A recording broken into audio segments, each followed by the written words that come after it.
Téléspectatrices, il y a Canal Congo Télévision, auditeurs, auditrices, il y a Radio Liberté Kinshasa, Bozali et Belé à travers 24 communes, il y a Capitale Kinshasa, na Congo Central, na Bandundu, na Ituri, na Grand Équateur, Bomessa Kolandabiso, Tozali Nabino, une heure d'échange, une heure de débat, une heure de proposition, na Makambo Zali Kotenir vraiment Mbokanabiso en haleine.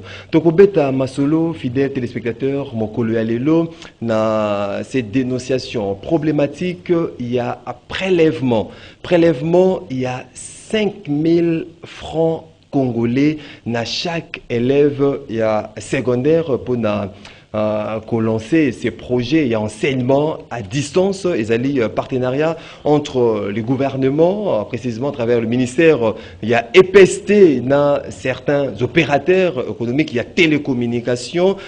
Est-ce à ces jours, ils opportun battre vraiment en exergue enseignement à distance en République démocratique du Congo, prélèvement Ezali Kosalama, 5000 francs congolais à la tête de chaque élève.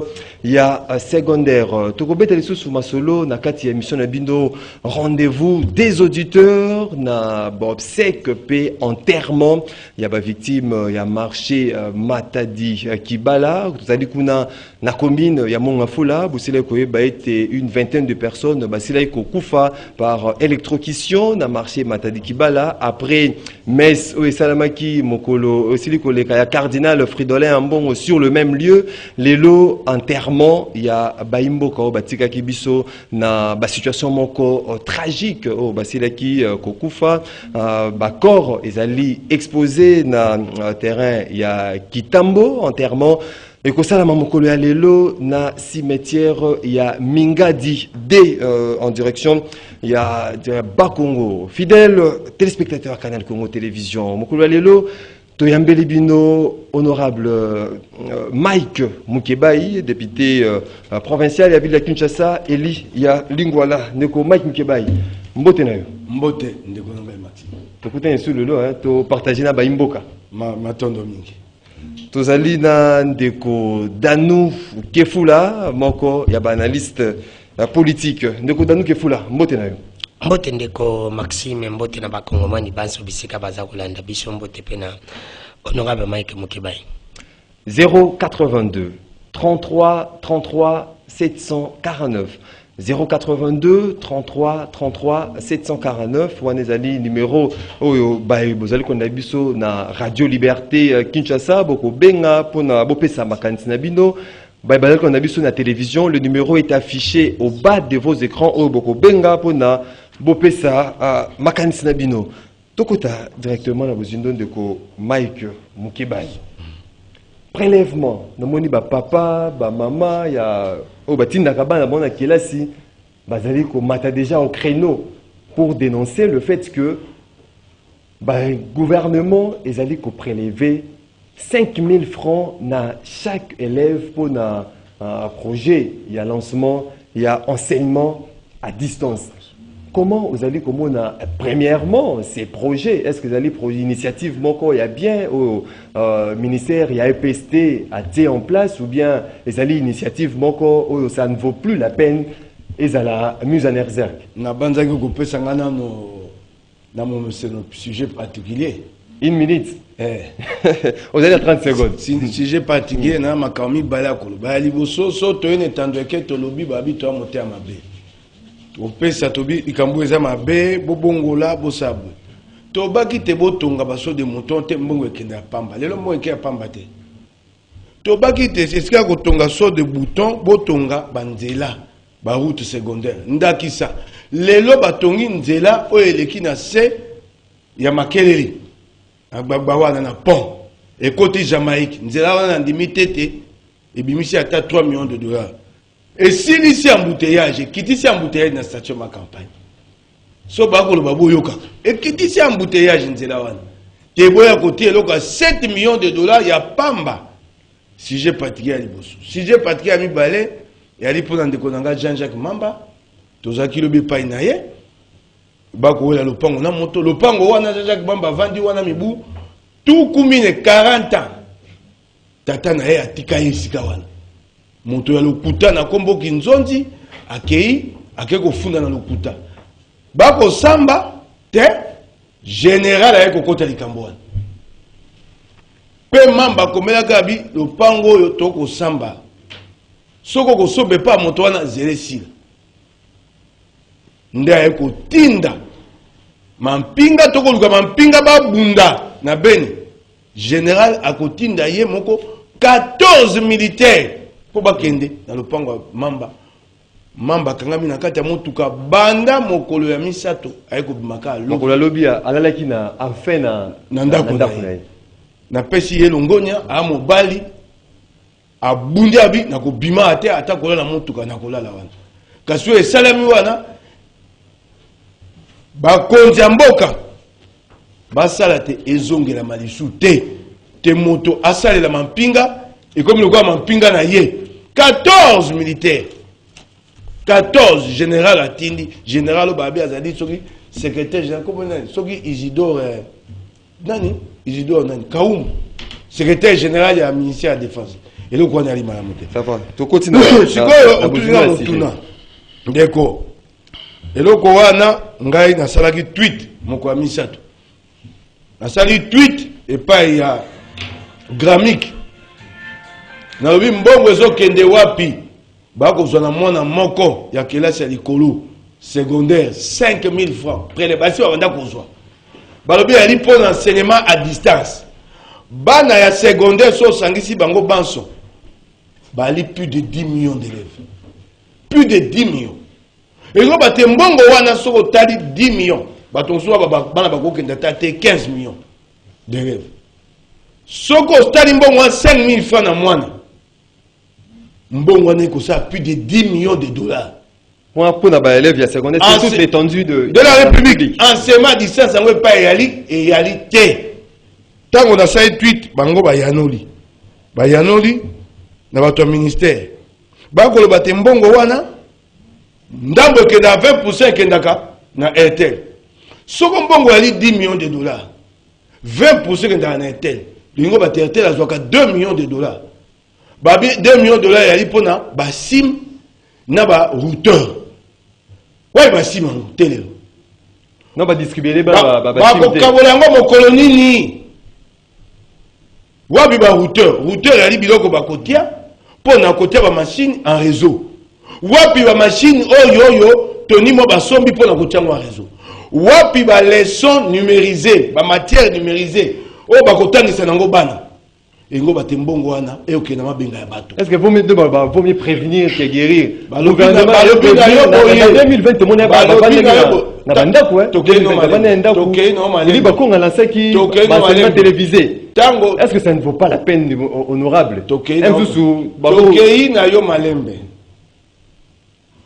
olobi enseignement à distance oyo bakonga za osala eyaki na TV yango bana banso bakolanda yango te oyebi mboka eteli monene ya na lotiliki te oyo bakonga ya kosala yebi salasana ya azala kosala siko babi eza enseignement à distance na nzela ya internet eya lokola oyo ya bakonga te so yeli na nzela ya internet wapi epai basoyo bamashine wapi epai batie barouteur wapi batie barouteur mbongo ekoliama nalobi na yo mbongo nalobi na ndeko na ngai nayebi yo boye soki enseignement à distance ekosala bato bakokumba enseignement à distance oyo ali inspection générale ya EPST mpo bango bato bakumbaka enseignement oyo babengaka enseignement présentiel oyo ya bana bana kelasi ye akamati alobi te enseignement à distance bato oyo okumba bango direction des archives et de nouvelles technologies de l'information et de la communication. Babenga okuna na EPST d'antique. D'antique est la direction pour l'informatique. Il y a ministère. Pour na kokumba enseignement à distance. Merci. Bongo wana c'est plus de 10 millions de dollars et sengeli te toni mo bala ki sesika mbongo wana ezokende misala eko sala.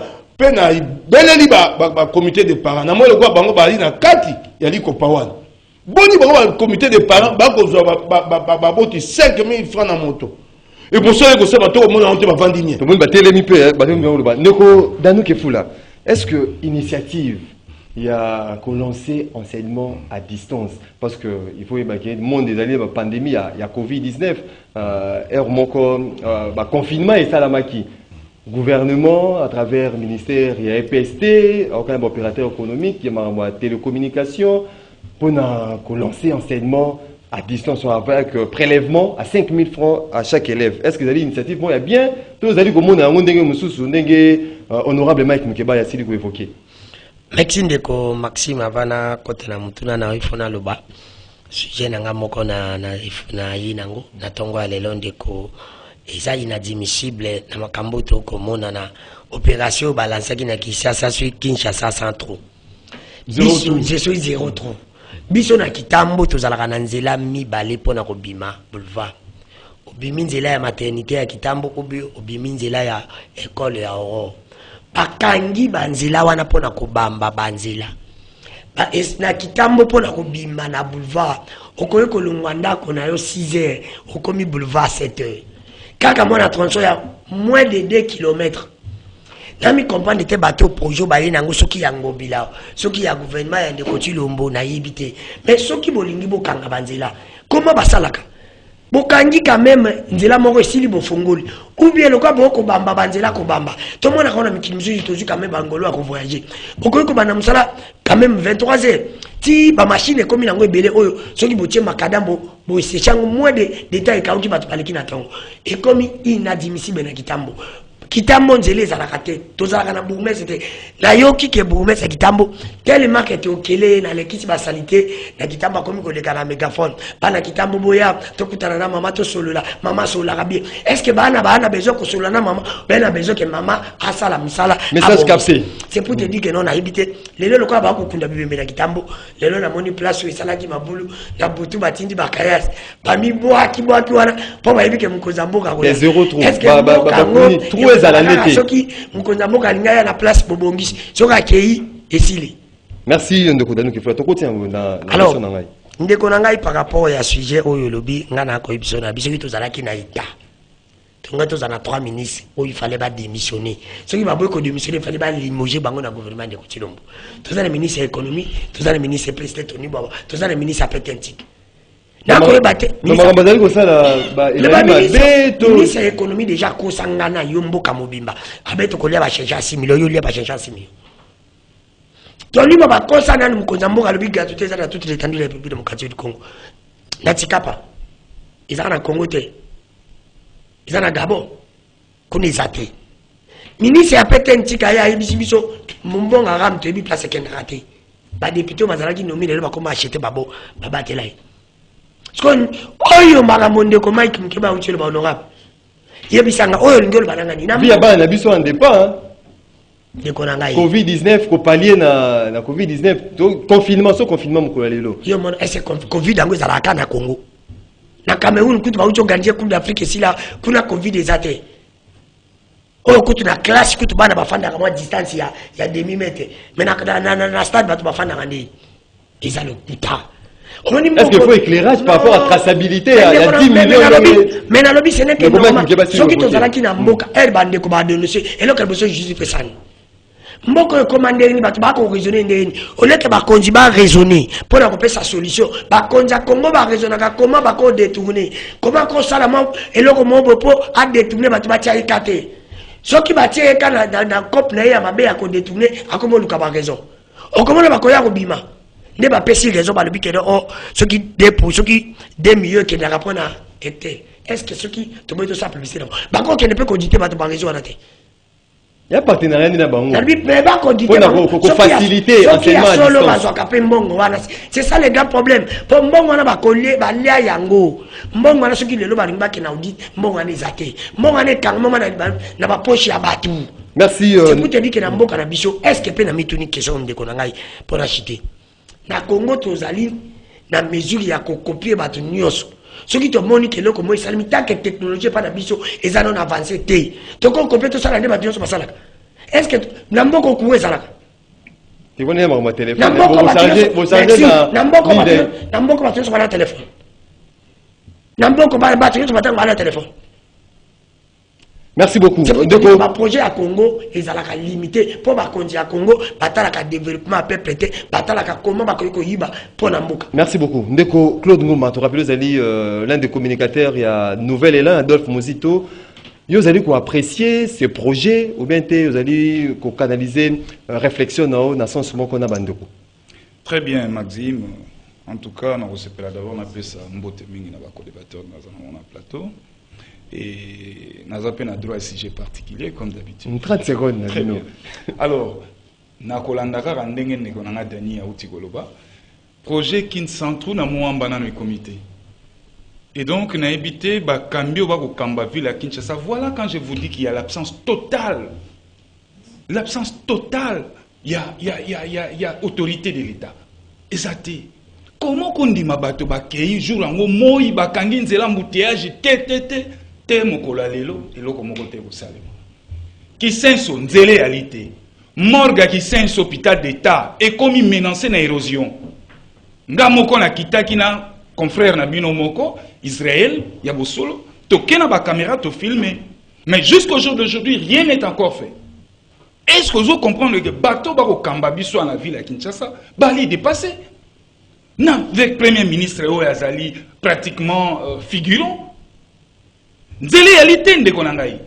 Oko kendengambo alemba nzele yalité matete ba boucle nyonso 8 ya matete. Eza ko Wabi Kinshasa eza en plein chantier. Non. En plein chantier, balancer ba travaux par-ci par-là. Qui sont déjà épargnés. Gouverneur mais oya Sony ndoto utiko zongobila. Il ne mérite pas la ville de Kinshasa. Nakanis ba service ne ba Rolanda biso. Kinbo peto, foin nzele réalité. Et nyonso wana na ko comprendre même ba député. Ntoza na molobeli na biso moko azali wa député provincial. Mais nini ba kozela po ba benga ya ko s'expliquer. Aya na que dynamique ngobileze ko sauver. Okay. Mais aya na ino biso pe to komona ke assemblée wana provinciale et bengisi ya ye ba entendre e ba yoka ya pesa ba explication. Enseignement à distance. Merci beaucoup. Initiative louable. Enseignement à distance. Ndekonanga o ezali escroquerie a mis balai au sommet de l'État. Escroquerie a mis balai au sommet de l'État. Il y a des bosso ezalaki ram. Na mwana mboko avanda na limiti. Le roi ministre. Ram. Lelo sikoyo o ekomi a Tony Mwaba. Donc, bazo percevoir 5 000 francs congolais par tête. Honorable Aloga qui a lobby 10 millions d'enfants. C'est 15 millions honorables. C'est 15 millions d'enfants. Tobé ta machine rapide. Soit 5 000 multiplié par 15 millions d'enfants. L'icône de Guy. Wapi gratuité d'enseignement. 20% nango. Balobi ezokenda na RTL. Moi j'ai dit ok. Est-ce qu'il fait que le gouvernement y ait quoi financer projet wana ou bien alia na mitu ya bana. J'arrive. Ngana lobino ok. 20% ken RTL. Mais RTL a salini. Tout nanga wifi nino RTL ati. RTL a repé sa SIM. SIM est comme 5 000 francs. $5. Ozomo nango. Ozomo essaie de escroquerie. Et na yesi ko kotali sa que mon mboka Tony Mwaba bango nyonso bali dépasser. Et encore na kondi mamutu muso asala mo Tony Mwaba te. Tony Mwaba te parce que yaza mwana ndako. Aza mwana IDPS. Donc ako bundisa yemo ko régime. Est-ce que le projet moko est pas na contexte particulier? Dans contexte particulier à Covid-19. Ndeko na ngai. Pour favoriser du fait que confinement et que kozala RDC et permettre que Banaba à distance. Il y a des contraintes et makasi. Na koyebiso d'abord likambo lotiliki et ali casse-tête. Même si tu lobby kaka to kota na makambo internet, connexion ya ndengeni. Débit à combien? Yebisanga ya au nom à gratuité, ba yebisi so ram ke ba hotel biso ba wifi partout. Juste quand on a vu le province à Kinshasa ils ont posé problème. Quel est le nom de Malemba Nkulu? Parce que awezaka bana Kinshasa c'est toute l'étendue de la République. Voyez-vous? Et yebisanga siko mutazo na kasumbalesa wifi yango yokomela mwana wana ndengani. Est-ce que yé ayebisibiso ayebisabiso sur 15 millions d'enfants combien au bazar accès na comment to benga na smartphone? Ya ko lire tes problèmes. ya kodami ya problème mais oyeli biso scroquerie wa munene Merci et beaucoup. ici nazo chiter Chiter. et ici autour et loko mais mwana mboka alingete azali wapi tokolemba koloba te ti il faut kenda tala 5 millions enquêter. mais oui il faut y ça parce que mosolo ba koyiba ba kongomani o bali na pasi ya kolia mais 5000 par tête d'enfant 15 millions d'enfants. Merci beaucoup. Merci beaucoup. Ndeko René Bonganga, président, il y a les bembistes. Mbote na ona. Mbote ndeko journaliste. Il faut que 30 secondes sur vous avez un sujet particulier. Au côté mais bon a besoin d'un sujet biso par rapport à ces projets enseignement à distance 5000 francs prélevés dans la tête à chaque élève. Merci pour la maloba et puis bolimbi simuke na commune à retard donc na kokozonga sima penzate. Na opesa mbote na ba ndeko nyonso tozana bango na plateau et surtout bato ba misani ko tala émission na biso.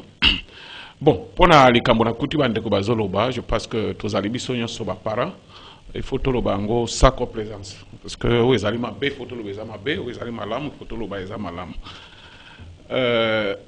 Deuxième fois après ram ou que bato bazala toujours victime ba ndako loba ça une explication claire. Je pense que ce que les projets, les alliés pour la boulama ba congolais, ba banda liboso na sensibilisation, que former bateau, boulamu ya likambo bulingi bosala. Mais la gaba bato ya ko sutu ka ba banda ko lela, ça pose un problème. Et deuxième réflexion, les alliés que de quoi uti ko loba wa Congo na biso les alliés dans le couvert na réseauté.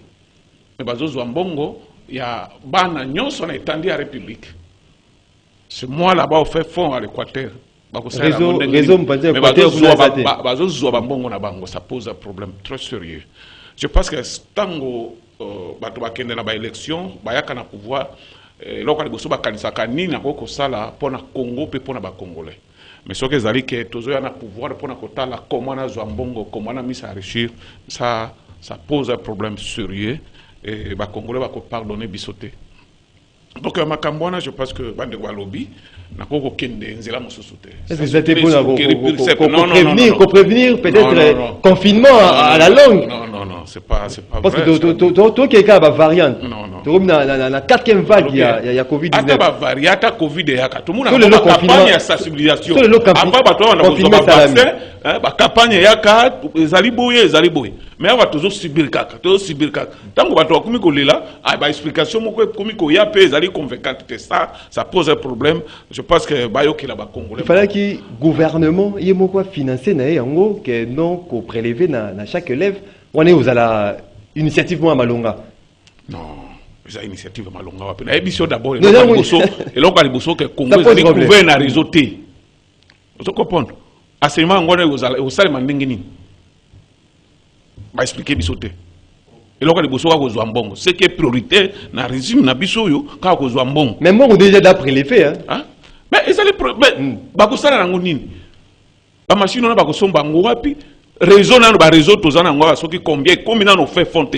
C'est comme mususu tilelo to solo na ba foni. Alors bako traiter ngo comment? Je pense que distribuer ba smartphone. Oh ba soki ba uzana mawa, ba zongi sa ba para et puis ba stopper. Je pense que pour ne pas aller trop loin. Dès que Mike Mukebai, ceux qui ont un cima ou bien tokende directement. La Robakisana, on a aucun de Konangai, la nouvelle est là. Alors, projet qui nous est tout beaucoup en ambébaté. Et ça, projeté. Kobamba balabala, et elle m'a l'entretien. Gouvernement Oyonde, bah, ça, bisala, ça va bien un projet. Kobamba balabala, elle est le coup, la Kosokolanda Konayo. Projet ali kotonga nzela wana batongi ko tcha ko kanga mabulu bakwa ko belela yango te ko betela ngo tangwa te. C'est de la routine, c'est de l'entretien. Yango siko bango ba mission ko projet on peut pas kokite na pesa onda kisa non silité na Nathan Willery na rond point basali batiki ndambo bakenda na bango so sanza moko yango na tongo na lekia na katikati batika polele na katikati ya balabala bazipi na nte batia goudron te bakenda na bango te lelo badanki ezali kwa na ekenda na ngo te lelo tokwaya na motambo na bango te c'est pas un projet yali mosala osoko osala ngo okoki kolobela yango kutu te olamuki oluki esika libulu yali okangi sika na likambo oyo olobi ya makambo ya mbongo na sepende ndeko nanga nouvelle là lobi alingete akenda kotali kambwana soko alingete ti bino bandeko ba député nationaux bobengisa Tony Mwaba so azali na likambo ko bomba te pona nini ye wana akomi komitungisa akomi koloba ko benga bato okoloba nini eloko ko mona na nzate tokene na malembe o eza communiqué officiel tanga na sali tweet et yano na bango yango balobi monter kendaka 1000 francs congolais et pas RTL. Balobi satisfait. Le coût de bango ndebi mina communiqué. Balobi bo opérateur ban santé, babi be RTL 1000 francs. 20%. 20% pour na basim on se ba kabwa moko nini na ba routeur. Te na ba kaboli yango te. Moko pe ba opesa ngo bana e banité. Bana baso basim po bosa nango nini. Po enseignement distance wana et c'est que moi naza na chombo oyo kolanda yango yoko pese sim so na chombo te wana balobi moko balobi 800 francs congolais et ko kenda na frais de fonctionnement na habité soko frais de fonctionnement pour le matin moto ko pesa soko na mbongo wana nde 800 francs na ko yeba nzela te mbongo oyo etikali les 3200 francs congolais. Balobi Moussa Nango ezali destiné à la connexion internet. Répartition à 5000 francs pour Bazali ko yibate. Kasi le coût de la banque on a la question 3200 francs tikali. Tant na ba 3200 francs, ce sont des millions de dollars so sangi ya bana nyonso. Babi ndambo yo kende na connexion internet. Na éviter so connexion internet à wa talonine. Moi ba Tony moi ba ça coûte combien le total? Connexion internet wana. Kolobaté 3200 ba internet 1 million de dollars ou 100 000 dollars. Yebisa biso. Tokei malembe. Babi mbongo musozo kende à la formation des inspecteurs itinérants. So ba bandaki formation mo koni so esi mo konini ngana yebanité. Mbongo musozo kende wapi?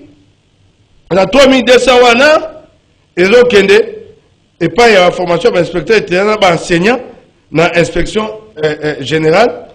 Il y a enseignement. Justement pour conclure, après... Nyonso yote, nyonso balobi. Au monde n'est pas ni balobi, bana ba kozwa enseignement à distance, mbongo yozo ke de l'enseignement à distance, yango autant. Et tu as dit maté, mbongo ba osa ngolo kwa ba kosa saupoudrage. Et tant on a beleli te mbongo ke ndaka wapi baluki mayele. Ba kamati RTL bino ko bolo ba sobo zoka mbongo wana. Ba kamati ba bambi RTL 20%. Babambi faut de fonctionnement 800 francs.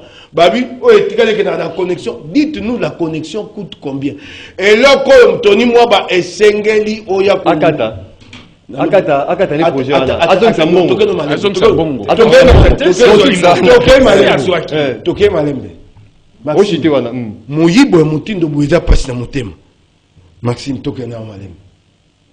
Yo sengi baboti ba pesa mbongo. Baboti ba se ba pesi mbongo. Tel est le projet bandité. Projet zalité. Il n'existe pas de projet inexistant. Nous sommes au mois de février. Tenez-moi une seule question. Merci beaucoup. Zongi Sambongo baboti. Merci beaucoup. Baboti. Ndeko Danou Kefula yo fongola ndela na deuxième sujet avant de kende ndela singa lelo enterrement. Il y a ma victime, il y a marché Matadi qui bala, bon kuna bango na minga d'idée, bazali exposé na un terrain il y a Kitambo, Vélodrome. Est-ce qu'aujourd'hui après Metz, il y a cardinal Fridolin Ambongo Asselia Kosala a formulé qui inquiétude, hein, autorité à l'État, le biais était drame et sali, fermeture, il y a marché mais au Ria Komona dans 3 mois marché du Soussou et Zongi. Autorité à l'État mettait des décisions, kondi bazwaka, les alarmements makasité ba mesures les alliés éphémères. Est-ce qu'aujourd'hui ndenge basilaki ko expulser, ko déguerpir ina marché Matadi Kibala gouvernement atindi bango bakende na Sokopusani côté à Campem notamment na Mitendi pour na bakende roteka. Comment vous allez retrouver des mesures au gouvernement sur la peine inquiétude des acquis formulés par cardinal Fridolin Ambongo? Merci ndeko Maxime na répondre à mutuna na mabana zonga wana fona ebiselo komoko. Amoni gouvernement oyo ya ndeko Tshilombo ba na problème. Ele gozo bomba ngoza intention. Attention au gouvernement au intention avant déjà babi. Intention. Pas intention que bateau ba sala 18 ba comme ba millionnaire. Mais faisabilité ça est l'homme. Ma vie sont to ko ça la peine à moins d'état to le kaba o kolingo yi o le kamuto yebite ana combien.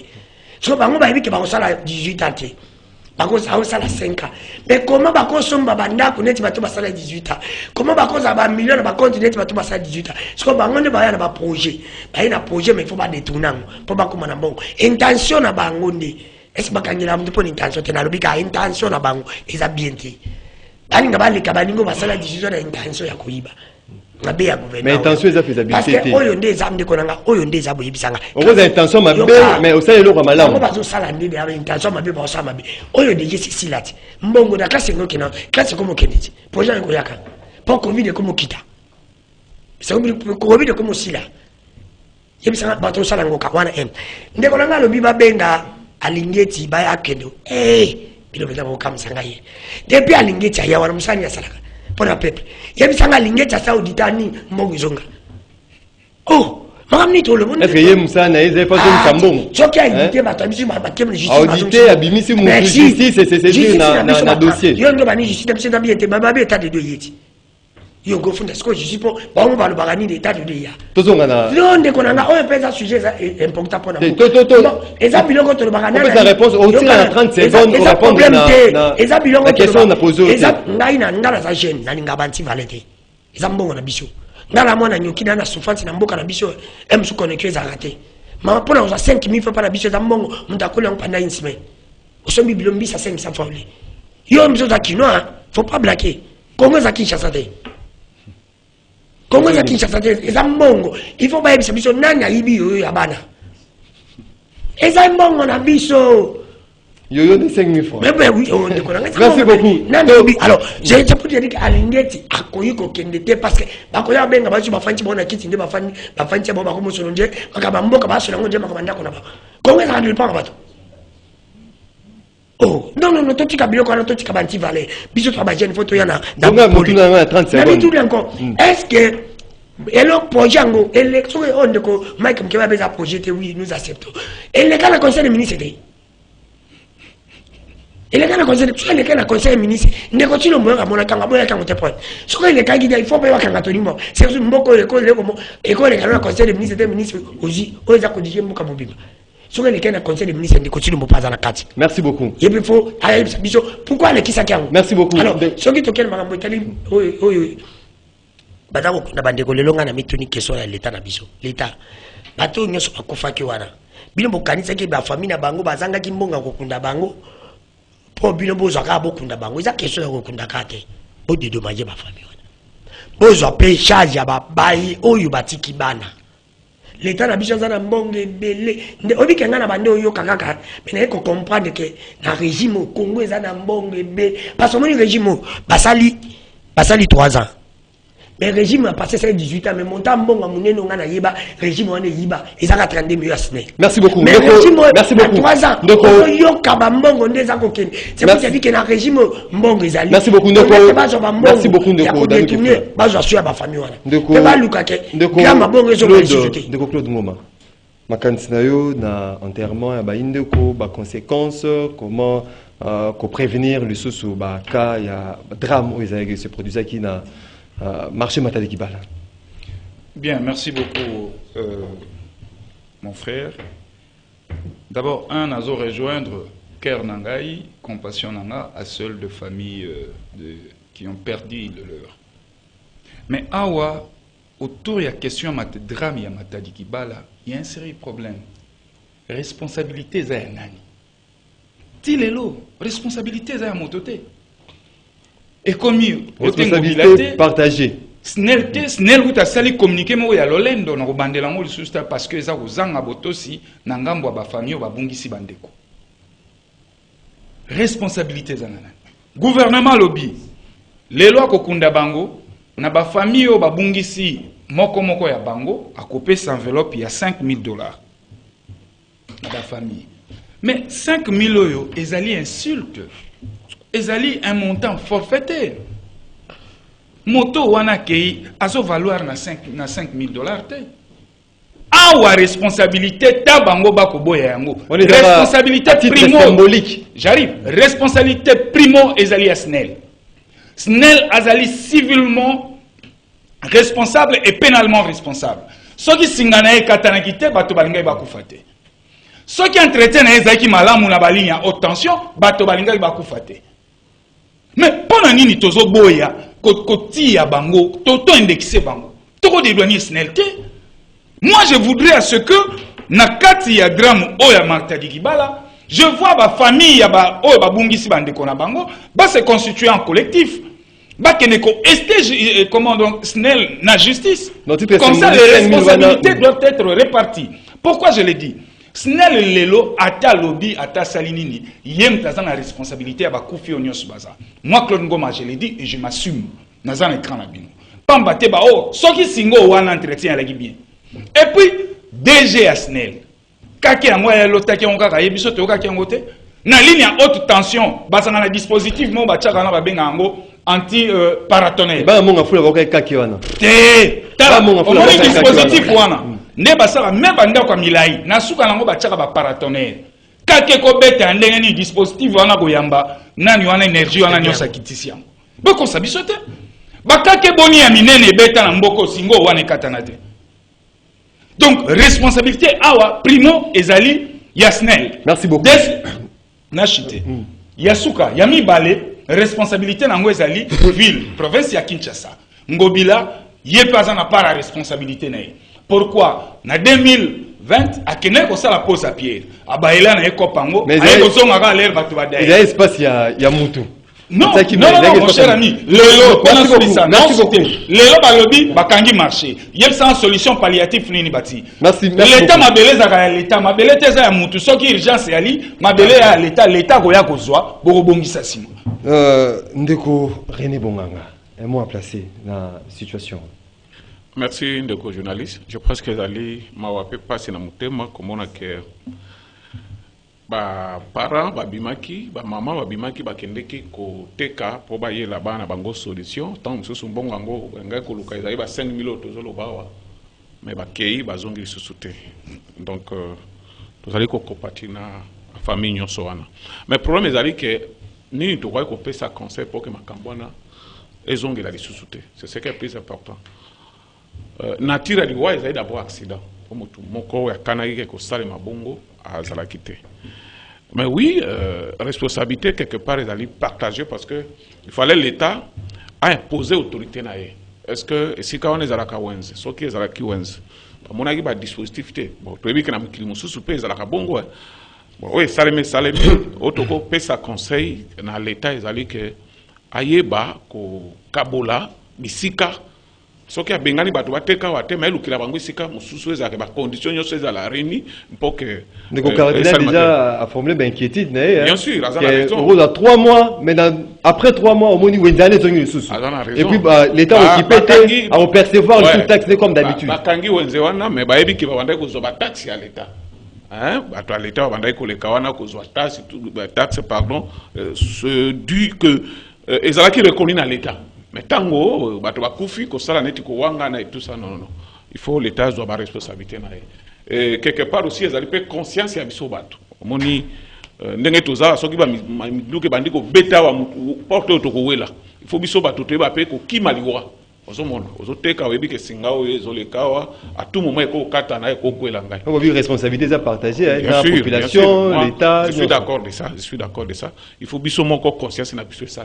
O mona ke mutuka oyo ezoya tout ayo bongo temagaka soki okufe lubako l'État bona. Bon pour na ba famille wana, je pense que l'État ça là quand même moins fort, hein.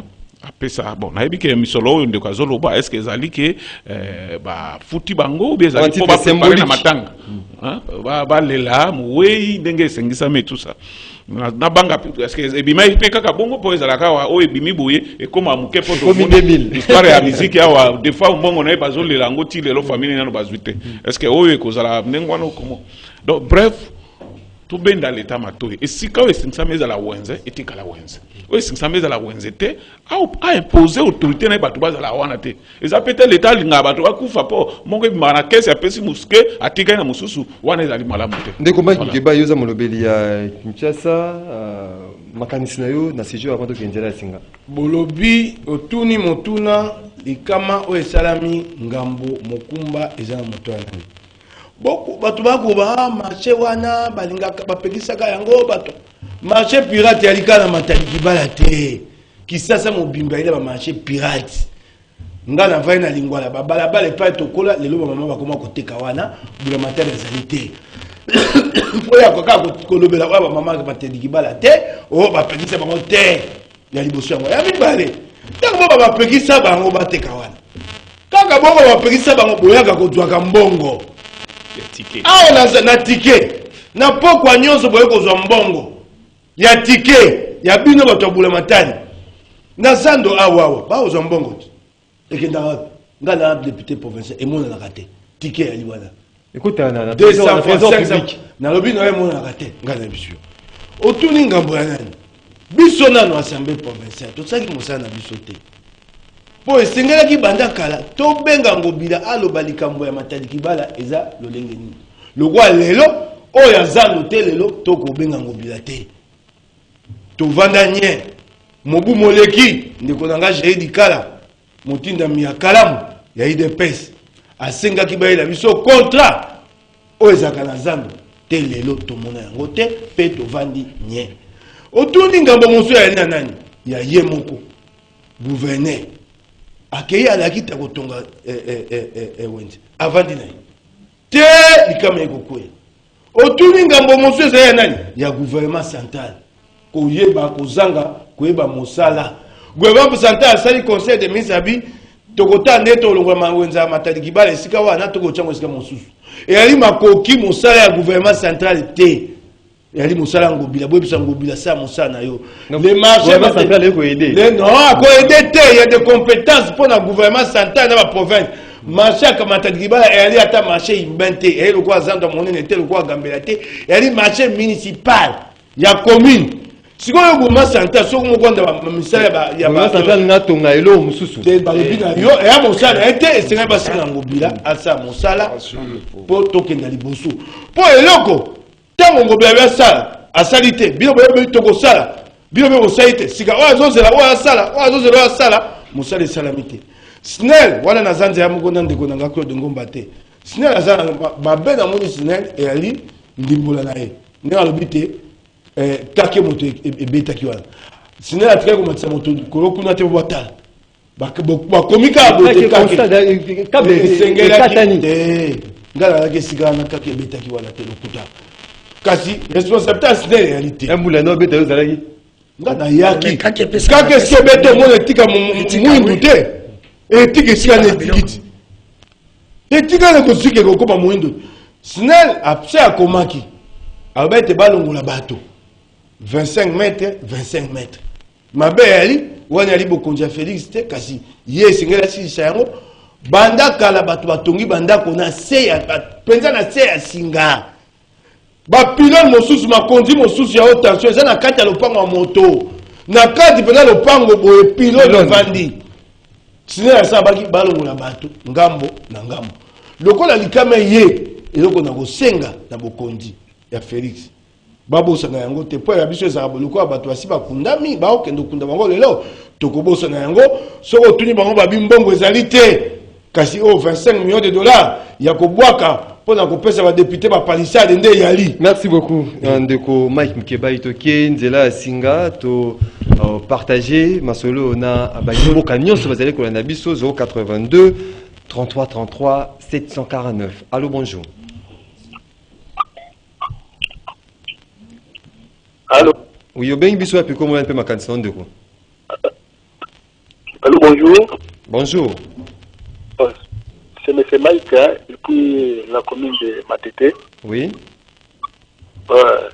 Je suis en train de monsieur. Nazana Kolandino, au niveau des auditeurs. On a juste à intervenir pour un sujet où il y a un Kibala. tu as l'information, avec sa biso, il faut pas délocaliser en gros. Il faut y avoir la foi africaine. Et pourquoi nous avons tout là, ce qui est information, c'est vrai ou comment? Parce que c'est pratiquement impossible. Ma caméra ni na monga pour kuna bolongo la wenzi, na monga pour voir chamu la foi na piqué. C'est inconcevable. Voilà un peu mon information. Merci beaucoup. Merci beaucoup, Ndeko, depuis quelque part à Kinshasa. 082 33 33 749. Allô, bonjour. Allô? Oui, au Beng Bissou, puis comment on peut m'accueillir? Allô? Oui? Ah, Dai, Maman Marie, na commune à Kinshasa. Oui. Allô, bien, banda kuwana batonga depuis eta ya Mobutu. Kwa nini balongola ka yango te tango wana? Ekomi lelo bakonza lelo ba mangam. Merci. Merci, Maman Marie, depuis commune à Kinshasa. Allô, bonjour. Oui, allô, bonjour. Au Beng Bissou, puis comment on peut m'accueillir? Le coopératif na commune à Kassavo. Oui, Ndeko Persis. Bandeko na plateau ba mituni samake. Ba mituna ka ba mituna de nos vision en chef de l'État ezangi. Mais vision en chef de l'État ni solo ba osala vision ngwana. Bazo yi ba biso ram, vision ba zala ki na ngwana. Ta bazo luka ba yi ba lisusu mbongo na bana classe. Vision ngwana. Donc population zo kufa bazo tifete. Vision na bango ngwana. Merci beaucoup. Merci Ndeko Persis depuis la commune de Kassavo. On continue avec les appels. Allô, bonjour. Allô? Oui, au Beng Bissou, puis comment on peut m'accueillir? Allô? Oui, allô, Beng Bissou, puis comment on peut m'accueillir? Allô, bonjour. Voté. De quoi c'est Kokede, tout un message. Bonjour, ces projets est une escroquerie qui s'annonce. Comment faire un projet d'enseignement à distance à ces moments? Allô, bonjour. Allô? Bonjour. Allô? Bonjour. Au Beng Bissou, puis comment on peut m'accueillir? Oui. Comment on a parti? Vous allez quoi quand Ndeko? Quand on a fraudé moi mouté, la ligne a tenu à service honorable. Moi, tout le monde est mis. Honorable. Oui, elle a mise en place l'université. Mais, Premier ministre, il faut passer à la remise de prise à 6 soirs. Tu comprends, on fait vraiment quand c'est l'argent. Ton comité est quand? Hein? Tu vois, aujourd'hui, c'est un Mbokango. Marc Mokeba, tous les ministres qui payent l'université, ceux qui ont mis en place la salle de similité, à Tika. Merci beaucoup. Merci beaucoup, Ndeko, qui nous a appelé depuis quelque part. Allô, bonjour. Oui, bonjour. Ben Bissou, puis comment on peut m'accueillir? C'est Christian, à Beni, à partir à Gombe. Donc, justement, un niveau de à niveau, il y a des balles. Là, petit frère Moreau a tout accident, c'est là une année, à niveau après le fil. Il a été demandé à Satawa. Pour interpeller, il a demandé $80,000. Mais Azan, vivant pour la tambola normale. Mais on est de la famille qui sont 5 000. C'est vraiment, je ne sais pas comment je peux dire. Merci beaucoup, Bandeko. Bandeko Moussous, Torokutana Bino, na deuxième partie, na 10h30, Torotanga, quelques messages. Bonjour, ces projets, c'est une escroquerie qui s'annonce comme comment faire un projet de l'enseignement à distance au moment où le pays n'est pas couvert des réseaux. Bonjour, Ndeko journaliste, tout nana nous, tu as MLC, baza d'accord, na ram, tout té. Ndeko danu kefula. C'est le coca baimboka. Ndeko. Est-ce que bazali na raison, tout bazali na tort, selon raisonnement na bango, tout suggestion na bango? Ndeko na ngai na bakongomani banso bazali na raison, mais ngape na mituni mutuna mutamayela mituna aga mituna. Pourquoi ba marché pirate comme belé? Honorable Mike Mukeba ya lobi.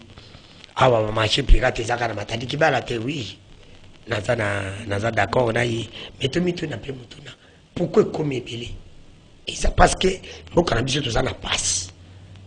toza na passe na lobite ke passe bandi lelo passe ici banda kala mais nini oyo bande ko baza na pouvoir lelo bozali ko sala parce que lelo faut le belo moko comment des akobeba eza parti moko na bande comment ekimukibai parce que comme déjà ont géré qu'on gérer na sens sanité mazali oui mazali député province oui david province qui atazali ko bunda baninga mtu bako tie bakala mais ba yeba keno ce qui te lobi que ba député provinciaux ba sali musalate yé pas sali musalate ce te bite ba onyo ba kozonga te yé pas kozonga te non système c'est yango tozokolo parce que lelo ba ko sala parce ndeto lo ba to lobi felice parce que to mona keno e sala mababe ha lo belo côté parce que c'est inadmissible neti na Kinshasa ibisangai tous en est mutuluka neti ngobila to tika i gouverner pour apesa ba Kongo bakina nini zandu awi kangami kile l'autre éviter zandu ngo komi wapi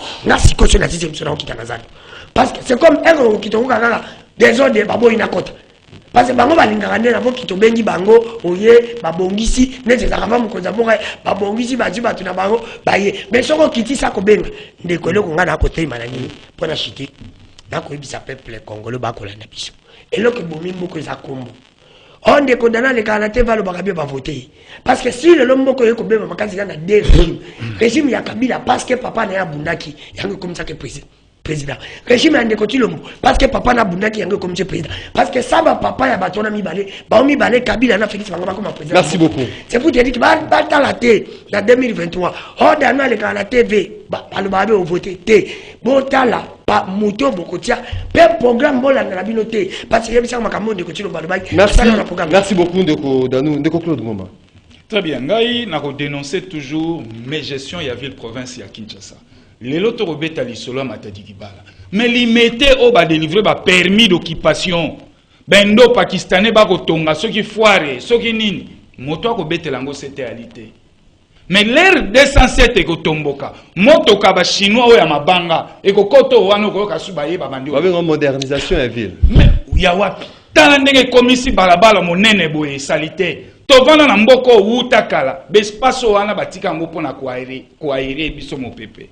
Mais les lots la permis d'occupation va pesi bango et pesi na salité si kana tato ali responsable comme ma bana kuna fiki ne ali sika monene kuna tando pourquoi pas zo ki bango ketia bango sika foire elaki ko ya botika bango na balabala monene et l'air bato bako ya parking réalité ngana ngana comprendre ngobila ce qu'a aménager que sika na tiba parking musolenga ba aménager parking wana te exacté oh bako tia wana eza na cadre kingo fait ya pamba na ko dénoncer ko banda première rue te 15e rue ba chantier fungwami wa 207 goye koti camion mabanga ba chinois to ya zelo kokota to le la sou bana na biso po bango bazwani tala biloko to ko dénoncer merci beaucoup ndeko René Bonganga Siliko Kabaimboka, bazali na raison na biloko bazali koloba to zali komona ngo ndenge mususu.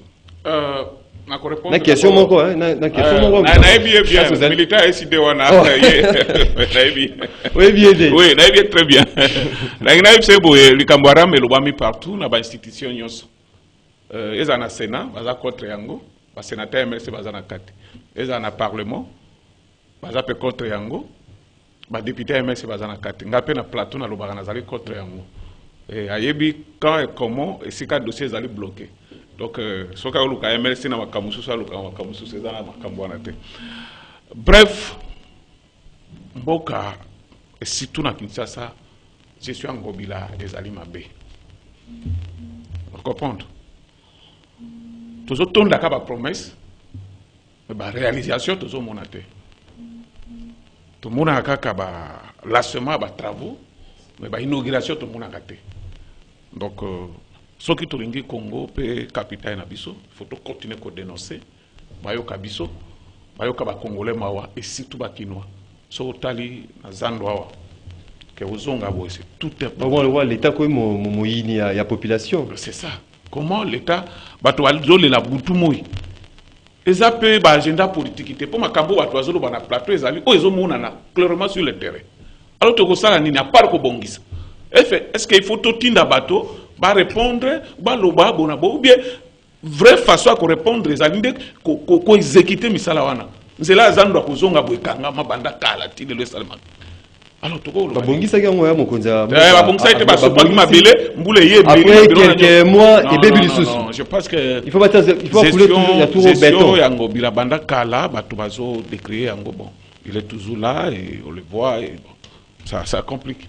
Mike Mukebai to sukisina marché pirate beaucoup de marché pirate mais le gouvernement provincial ya Kisasa il passe que liba marché pirate na bakangi bazandu obo bawenzo mike bafongoli na nzela ya ngunduka na rai na lingwala na komina Kisasa na rai wapeza marché pirate po benga mo esika bagota wenze esika wana mosuso ba auto sana na rai na wile ate esika okene nzongo ike réalité botiko kosa bato makambo te marché pirate ye moko autorité asali pe ba marché pirate ndeko mozo abi délocalisation ba créer na fois batika ko ba ngote baba ete bakotina bandeko wana na campagne kuna likama kata dikibala matamwa eska wenzali lelo kasi matamwa likolo to ebite so moko nini bakotia yango esika yali ba mesa na batiete mama koki mosusu na batiete mama moko alele abi makambo bandako ndako wana bato yeko tonga ndako na sia basingamine na lotiliki banda tango ya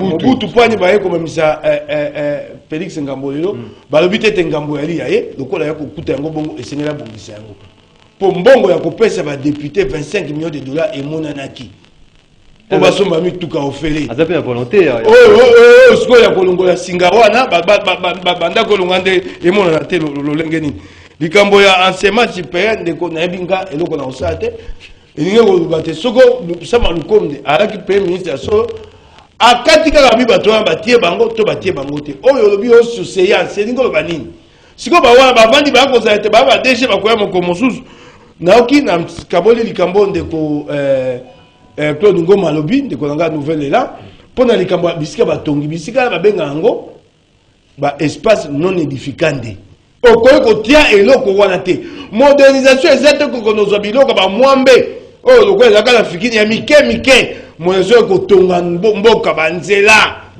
oyoki ngai mpe bayaki nano na bamanege babiloko wana ya bana namoni na nsima nango bakomosala bamaison préfabriqué wana batie bandako bisika wana eyali mawa mpe pasi. Merci beaucoup, mesdames et messieurs. L'émission est terminée. Tout ça qui vraiment est c'est moi qui bino. Mon collègue Alelo, honorable Mike Mukebai, Azali cadre et ensemble pour la République à Moïse Katumbi, Ndeko René Bonganga, président, il y a les Bembistes, Claude Ngoma, communicateur à Nouvelle Élan, et Ndeko Danou qui est fou là, mon quoi analyste politique. Merci.